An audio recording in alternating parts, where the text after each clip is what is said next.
If you have any part in managing your website, then you probably have experienced in some degree all of the tags out there. If you've ever done any Facebook advertising, Google AdWords, anything like that, then they want you to put a tag on your website. They want you, Facebook wants you to put a tag. Google AdWords wants you to put a tag. Even Google Analytics is really essentially a tag. You can see all these different types of tags here. All those things have to go into your website. Well, if you put each one into your website individually, it's hard to manage on there. And you have to go into your code and mess with all this different code every single time you want to put a tag in. And that also leaves all this information right on your website. Somebody, if you ever wanted to give a marketing company access to manage any tags like conversion tracking tags or anything like that, then you have to give them access to your website. And of course, that's not always a good choice. So Google actually has a solution for that called Google Tag Manager, which I've been using for some time, and it's extremely helpful at managing all these tags in one easy dashboard that you can give access. You can give access to different people. You can give different people different levels of access even. Google Tag Manager makes that all possible. So I'm gonna you can see all these different things that are tags. The Google Analytics code is a tag.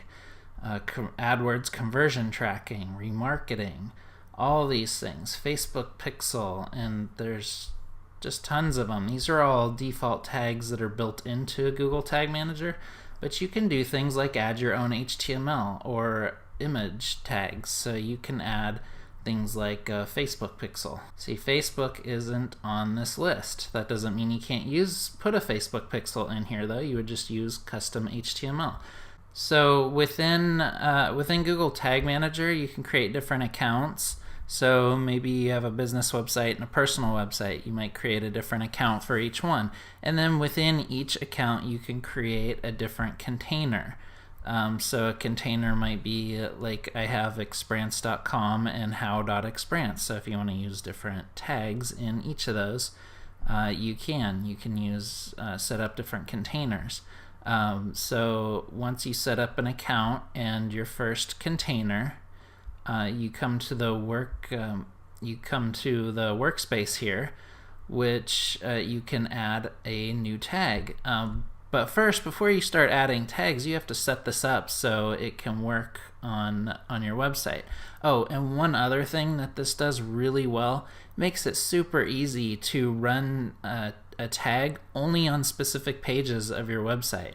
So if you want a conversion pixel to run only on a page that means somebody converted, it's so easy to do that. It's so much easier than trying to mess around with code. And in WordPress, it's pretty difficult to put a bit of code on one specific page of your website.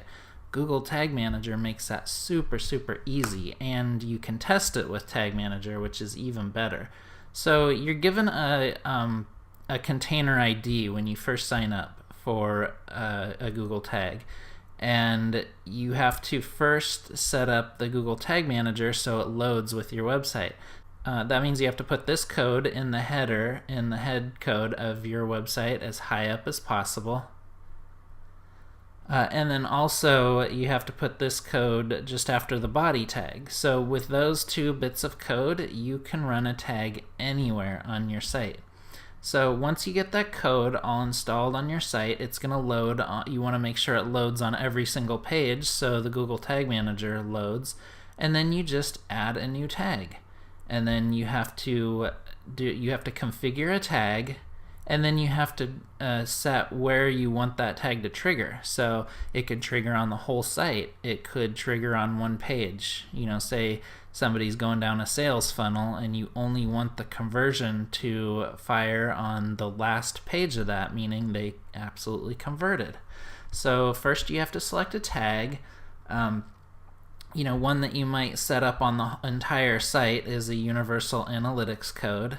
So when somebody loads a page, it'll load the universal analytics code, and you can search for setting up all the different settings on each of these specific tags all over the internet. You can do a new variable. So, your tracking ID for this tag, you want it to mark that somebody viewed the page. And then, of course, you would trigger this one on all pages. You'll notice there's only one trigger on here right now. But say I want to load it on all pages except, I can add an exception. I can add a trigger here. So I can configure a trigger to page view and where the URL contains. Now this doesn't make any sense to add this on the Google Analytics, but say I was setting up a conversion pixel that I only wanted.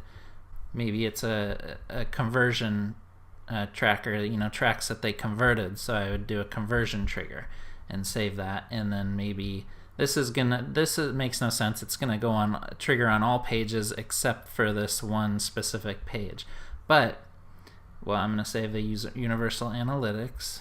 So I actually added a tag for the Universal Analytics, and you can see that in the tags section.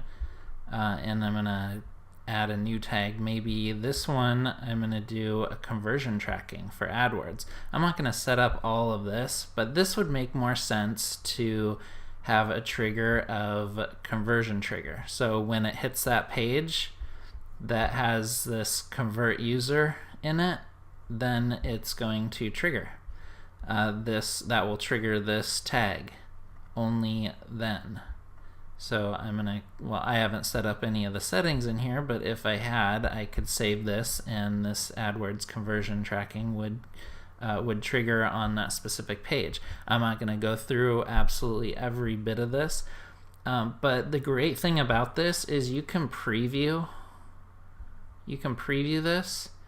So it's going to load a preview workspace, and that's when you go to your website, it'll load that conversion. So I'm going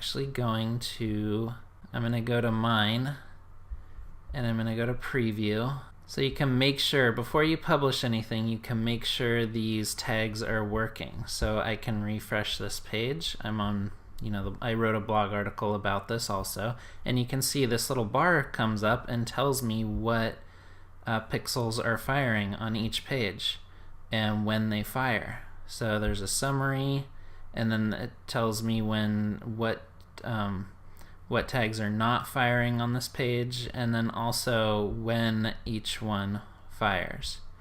So it gives me a whole bunch of different information and exactly what code loads in each one, and that's all thanks to this preview mode. And then I can leave preview mode. And once I've left preview mode, I come over here back to my website, refresh, and there that panel's gone. So it only loads for me when I'm testing things out. So the beauty is when you create all these tags, it gives you a run up of what changes you've made. You can also make comments on what changes. None of this is actually live on your website until you publish it. So you can work in here, get everything right, get it functioning just right, and test it just for you with the preview mode. And then once you get everything perfected the right way, then you can submit.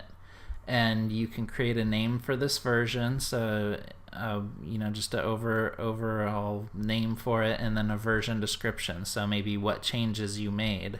And then of course it's going to break those down in here too. And then once you do that, you can publish. I'm just going to skip naming. And so there is version 1 is live. So I can come back to the workspace, leave preview mode, and then I go back into versions, and it tells me which version is live, who it's published by, what date it was published. And then if you have multiple versions here, you can even roll back to different versions. So if I go to my versions, you can see I have latest live version. So publish date, and I can do things like preview, publish, rename, all this stuff. So I can go back to an older version. I can go back here and I can publish that version if I want an older one. And you can see all these different versions and what's actually running live. So I have 6 tags, 4 triggers, and 7 variables running. And you can set up tags. Those are, like Google Analytics. Those are the tags themselves. Triggers tells you when they'll actually trigger, when those tags will actually trigger. Variables are things that can be collected, so you can collect information from your website and put it into a variable. Like, you can see some of the variables that I have, so event action, event category, so all these different labels for that are set up in a trigger. Those are a little bit more advanced. So I've had a few things like the plugin Convert Pro has instructions on helping you set up the variables, triggers, and tags in order to show a conversion, to track a conversion in here and show it on your Google Analytics. So it shows up as Convert Pro, and it gives you more details about that conversion. So there's all kinds of cool stuff that you can get in Google Tag Manager, or you can set up in Google Tag Manager, so you never actually have to go into WordPress in order to modify and change all your tags. And then another great part is you can set up user management. So you can give so-and-so read access, edit, approve, publish.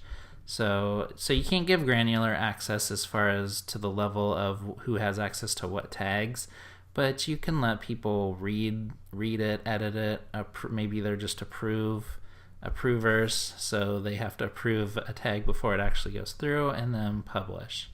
You can give them all those different levels of access. And so in the tags, you can also do things like, if I have this open, I can add notes to the tag. Just to tell what it does, maybe different things. I can pause a tag so it doesn't fire anymore. I could do all kinds of cool things with tags. And I think probably the best part about this is you can set up conversions specifically to fire when somebody's filled out a specific form. So that's probably the best part. It's really easy to, if the visitor hits this specific URL, then fire this tag. So an AdWords conversion is fired when this page is loaded. You can do that with Pixel too, or Facebook's Pixel. You can set it so a specific page is a conversion, and that will track to Facebook. So Google Tag Manager is an awesome way to really simplify managing all those different tags that can go on your website. And so you don't have to mess with the code. It just, your website loads the Google Tag Manager, and then it loads just the specific tags each page needs. So it also saves on bandwidth too, because you're not loading unnecessary pixels. So like a conversion pixel, it's not loading on every page and saying, oh, do I need to fire on this page? Nope. Okay. That's just a waste. Google Tag Manager, it's not going to load a tag if it's not a relevant page. So it saves you, it saves time on not loading unnecessary pixels. So it's a great way to manage all of your tags in one place. Definitely go out there and check out Google Tag Manager. And of course, if you have any questions about how specifics work, or if you run into any trouble, just leave a comment, or go to my website, use the chat function. You can always chat with me. I'm usually available. So let me know what you think of Google Tag Manager, if it has made your life easier. All right, thanks for watching. Now that you've checked out an Exprance video to help you expand your small business online presence, be sure to subscribe so you can watch more videos as they come out. Or you can check out the ebook that will help you grow your email list without even having a website, in case you don't have one.